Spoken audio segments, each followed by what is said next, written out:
Mosquée radicale, ce qu'on y dit, ce qu'on y lit, l'étude globale de 300 pages qu'il manquait.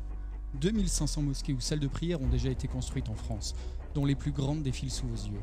Un chantier débute chaque mois.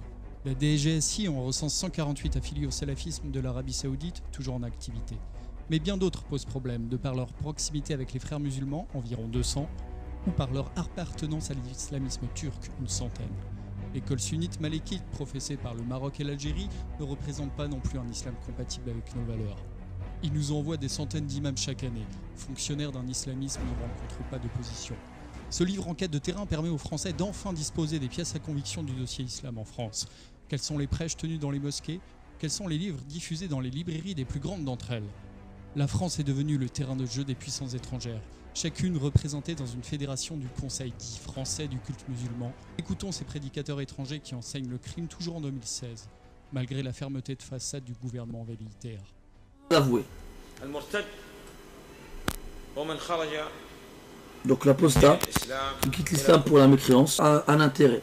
S'il se repent, il n'a rien à craindre. S'il persiste, alors il est un apostat et il doit être exécuté.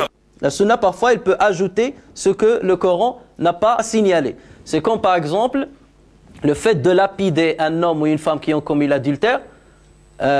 Normalement, dans le Coran, ce qui a été signalé, c'était la fornication. C'est le fait de flageller ceux qui ont commis la fornication sans coup de flagelle. Mais il n'a pas parlé de tuer celui qui a accompli l'adultère. C'est la sunna qui est venue en parler. C'est le prophète sallallahu alayhi wa sallam qui en a parlé. Donc sa parole vient compléter ce que le Coran n'a pas peut-être abordé. Donc le fait de nier la sunna est un acte pur de mécréance. Quelqu'un qui dit on met de côté la sunna, on ne la prend pas en compte, on ne prend que le Coran, c'est quelqu'un qu'on considère comme mécréant. Pourquoi? Parce qu'il n'a pas reconnu une grande partie de la religion musulmane. Parmi les exemples qu'on peut citer, l'exemple de la bataille de Badr.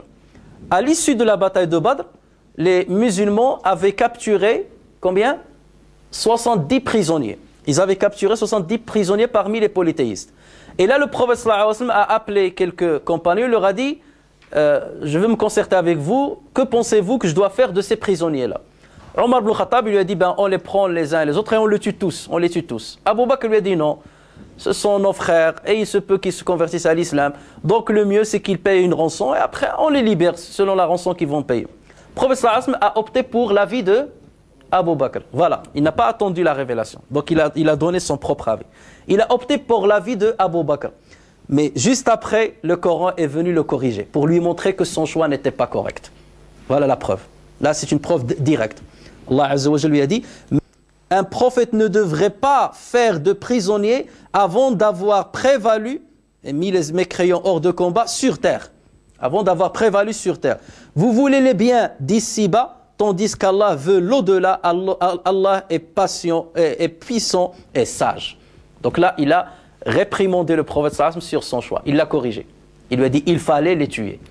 Et justement, le prophète sallallahu alayhi wa sallam, il a dit à Omar tu avais raison et le choix pour lequel j'ai opté n'était pas le bon.